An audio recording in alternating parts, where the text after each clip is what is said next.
E voltamos com a Em Questão de hoje. Que debate?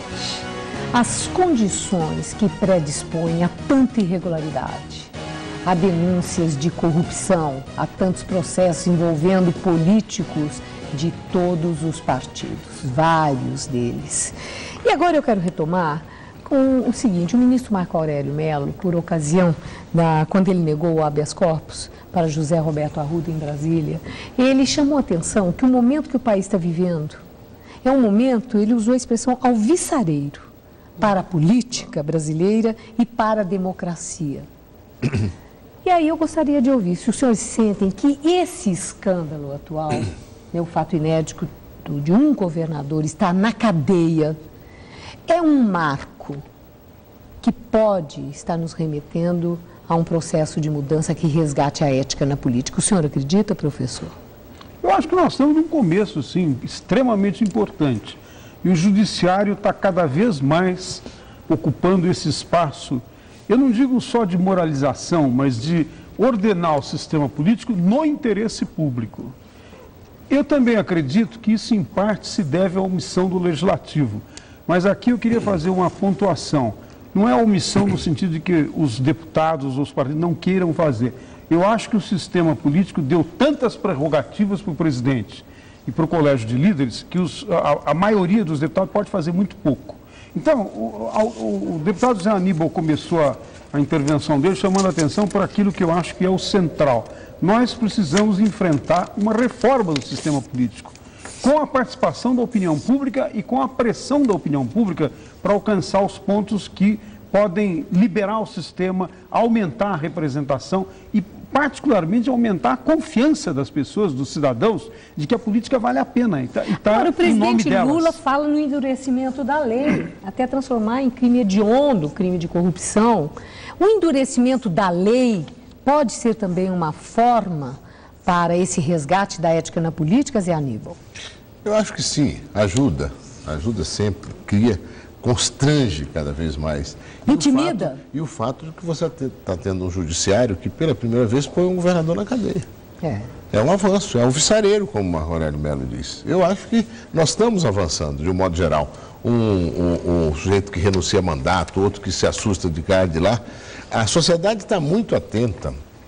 É movimento para acompanhar o desempenho dos parlamentares, é a mídia em cima. Tudo isso ajuda, mas sem a reforma política, nós vamos chegar lá de forma muito lenta, muito lerda. E essa reforma política é uma responsabilidade nossa. A sociedade tem que cobrar isso muito nessa campanha presidencial dos candidatos a presidente e nessa campanha dos legislativos. Se os legisladores, sobretudo nós, parlamentares federais, temos compromisso em efetivamente realizar essa reforma. Ela vai dar aí sim uma satisfação maior à sociedade. Isso nos interessa, com respeito ao parlamento que a sociedade tem. Agora, algumas prerrogativas conquistadas pelo próprio parlamento em benefício próprio, prerrogativas, a questão de foro especial, a própria imunidade parlamentar, a questão de a candidatura de condenados em primeira instância, eles poderem ser candidatos, né, a resistência àquela questão da lista. Isso pode ser mudado? Deve ser mudado ou deve ser mantido por ser direito adquirido? Olha, Maria Lídia, eu acho que nós precisamos mudar muita coisa, mas o fundamental é mudar o sistema eleitoral, certo? O sistema eleitoral que tem tanta base no financiamento de campanhas e campanhas caras, porque cada candidato disputa não só com o adversário de outro partido, mas com seus próprios companheiros do partido, é um todos sistema contra todos. É um sistema todos contra todos, onde você deve fazer campanha nos mais variados lugares, então evidentemente que a campanha fica cara. Então eu acredito que nós temos que mudar esse sistema partidário. Também me preocupa um pouco o ativismo da justiça, mas muitas vezes ele extrapola aquilo que está na própria lei. E quando juízes resolvem fazer a lei por sua própria conta. Então, nós não podemos concordar com isso. Isso é a interpretação da lei? Quando já foi dito aqui, em diferentes momentos, isso o juiz fazia a lei pela própria conta.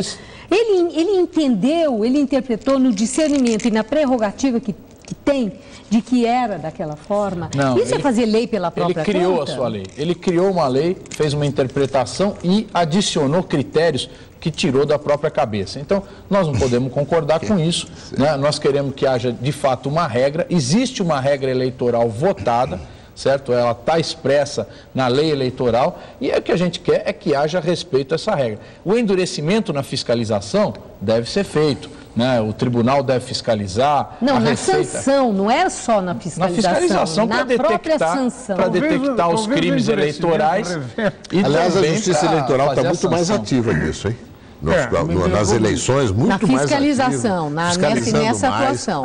Mas e na sanção? E na sanção? Punindo também. Punindo mais também. Lá mais duramente. E caça. Agora, inclusive, nós, na última reforma que nós fizemos na lei eleitoral, nós colocamos essa questão, por exemplo, que muitas vezes existe cassação de prefeitos muito tempo depois de que o processo se originou. Então também é necessário haver uma maior rapidez nisso. Então o que a gente quer é que haja normalidade no processo eleitoral, certo? E não interpretações que viram. E a reforma política, evidentemente, uma reforma eleitoral profunda. Senhores, termina aqui em questão de hoje, que numa reflexão sobre o resgate da ética na política, debateu as distorções do sistema.